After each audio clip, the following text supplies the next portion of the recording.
नमस्कार, मी नितीन मोरे मराठी धमालमध्ये तुमच्या सगळ्यांचं स्वागत करतोय. शॉर्ट अँड स्वीट चित्रपटाचा ट्रेलर लॉन्च सोहळा खरंच खूप चांगल्या पद्धतीने स्वीट पद्धतीने पार पडला आहे आणि याच चित्रपटामधील दोन असे कलाकार आमच्यासोबत आहेत. एक कलाकार म्हणजे विश्वप्रसिद्ध आहे, ती अभिनेत्री म्हणजे अशी आहे की तिला बघून फक्त बघतच राहावं वाटतं आणि जर ती बोलायला लागली तर फक्त यार किती गोड आहे हे फक्त असंच राहू देत. अशी सोनाली ताई माझ्यासोबत आहे. मला तर खंत वाटते ताई बोलायचं वाटतं असं, पण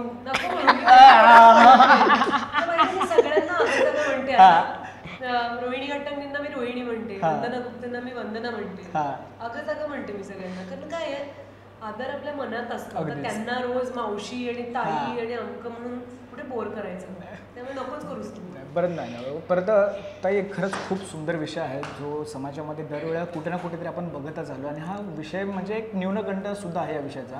अगदी बरोबर. ॲज अ प्रेक्षक म्हणून आणि एक कलाकार म्हणून तू या विषयाकडे कसं बघतेस? किती छान म्हणाला असतो की आपल्या प्रत्येकाच्या मनात एक अढी असते, आपल्याला काहीतरी कॉम्प्लेक्स असतात स्वतःबद्दल, आणि ते स्वतःबद्दलचे असल्यामुळे लोकांसमोर जाताना बाकीच्यांना नाही वाटलं तरी आपल्या मनाला मात्र वाटत असतं की अरे आपण हे कसं प्रेझेंट करावं. याच्यावर फार सुंदर भाष्य आहे आमच्या सिनेमामध्ये आणि मला वाटतं प्रेक्षकांचं प्रतिनिधित्व यात हर्षद करणार आहे की प्रेक्षकांच्या मनात जे जे प्रश्न येणार आहेत की असं कसं, ते त्याच्या कॅरेक्टरला वाटत असतात.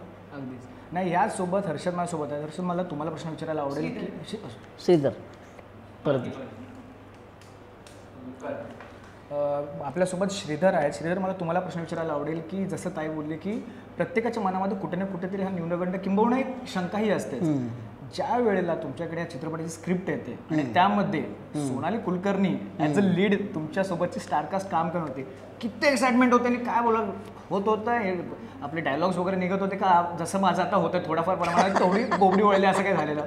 नाही, जेव्हा मला कळालं की सोनाली मॅम हे फिल्म करणार आहेत, तो एक सुखद धक्का पण होता आणि एक थोडंसं असं धाकधूक पण व्हायला सुरुवात झाली होती. पण हे असं मला अजिबात वाटत नाही. खूप कूल होता, फार मस्त भेटला आणि मला असं वाटलं की एखाद्या नवीन माणसाला आपण भेटतो तितकी सहजता त्याच्यामध्ये होती. त्याची धाकधूक त्यांनी फार छान दाखवली. मी दाखवत नव्हतो, पण सुरू होती. पण मजा आली. म्हणजे मॅम सोबत काम करायला फार मजा आली. म्हणजे जसं ताईने उत्तर दिले की प्रत्येकाला एक शंका असते जेव्हा आपल्याला अशा चित्रपटाची ऑफर येते ज्यामध्ये एक न्यूनगंड जो समाजामध्ये अजूनपर्यंत पसरला आहे, किंबहुना ह्या चित्रपटानंतर तो कमीसुद्धा होईल, पण अजून असे काही घटक आहेत जिकडे हा न्यूनगंड किंबहुना ही शंका मनामध्ये आहेच. एक श्रीधर, तुम्हाला प्रश्न विचाराल की ह्या सगळ्या गोष्टीकडे तुम्ही कशा पद्धतीने बघता आणि किती प्रमाणामध्ये न्यूनगंड कमी करायचा प्रयत्न करता, टॅकल कसं करता सगळं? बघा, न्यूनगंड कसं असतं, एक इन्फिरिटी कॉम्प्लेक्स असं नाही आहे की माझ्यामध्येच माझ्यासारख्या फिजिकॅलिटी किंवा रंगरूप असणाऱ्या व्यक्तीमध्ये असतो. पण धडधाकट गोरा चिट्टा मुलगा, त्याच्यामध्ये पण एक प्रकारचा न्यूनगंड असतो.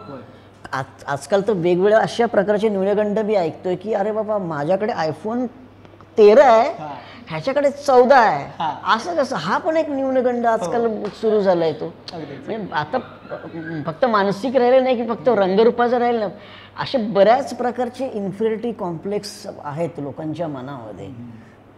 हा तसा टाईपचा आमच्यामध्ये आहे, तसा थोडासा विषय आहे. पण आता त्याला कमी करणं वगैरे ते सगळं प्रत्येकाच्या प्रत्येकाच्या इंडिव्हिज्युअल ह्याच्यावर आहे की तुम्ही कसं त्या प्रॉब्लेमला सॉल्व्ह करता, कसं काही.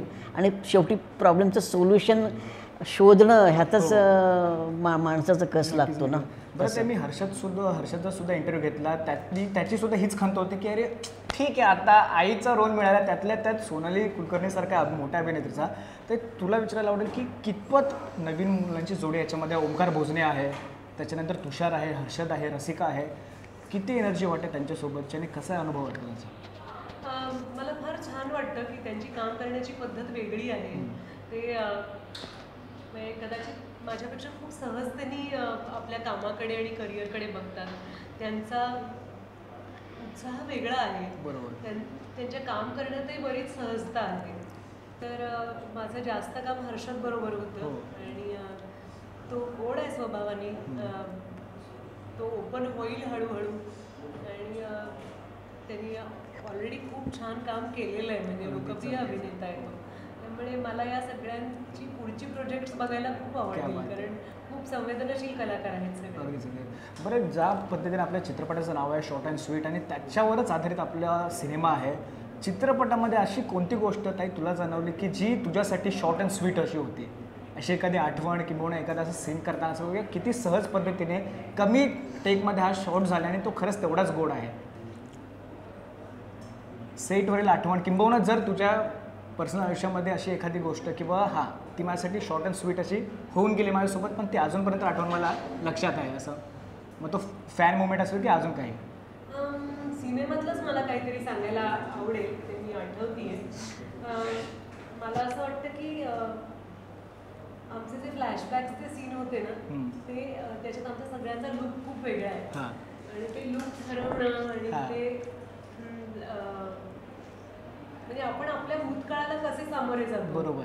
तर आम्ही आमच्या डिरेक्टरच्या मदतीमुळे इतक्या गोड पद्धतीने आणि सहजपणे त्या भूतकाळाला सामोरे गेलो. नाहीतर मग आपण फार घाट घालतो ना की आता मी वेगळा विगच लावते आणि आता मी वेगळ्याच घालते. तसं काहीच फापट पसारा नव्हता आणि फार सहज आमचे लुक ठरले, ते कॅन झाले आणि आता सिनेमा बघताना ते इतकं छान क्या बात आहे. वाटतं, अगदी पटकन झालं असं. क्या बात आहे. काय सांगाल तुमच्यासाठी या सिनेमामधला शॉर्ट अँड स्वीट मोमेंट कोणता असेल?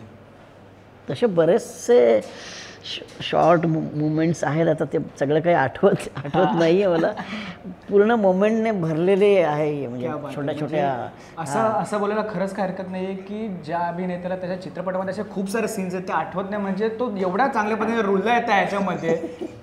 नाही खरंच खूप भारी वाटतं. तुर्तास आपण इथे थांबूया, वेळेच्या अभावी मला इकडे थांबावं लागतं, पण जाता जाता प्रेक्षकांना काय सांगाल, एक नवीन पैलू आणि एक नवीन छटा काय या सिनेमातून बघायला मिळेल? मला वाटतं आता प्रेक्षकांनी सांगायचं की तुम्हाला हा सिनेमा कसा वाटला, कारण आम्ही तर मनापासून केलेला आहे. एखादा सिनेमा घडण्यामागे अनेक माणसांचे श्रम, पॅशन, टॅलेंट याचबरोबरीने खूप पैसेही गुंतलेले असतात आणि आम्ही सगळेजण मिळून त्याला न्याय द्यायचा प्रयत्न करत असतो. पैचा प्रत्येक भावनेचा हिशोब ठेवतो.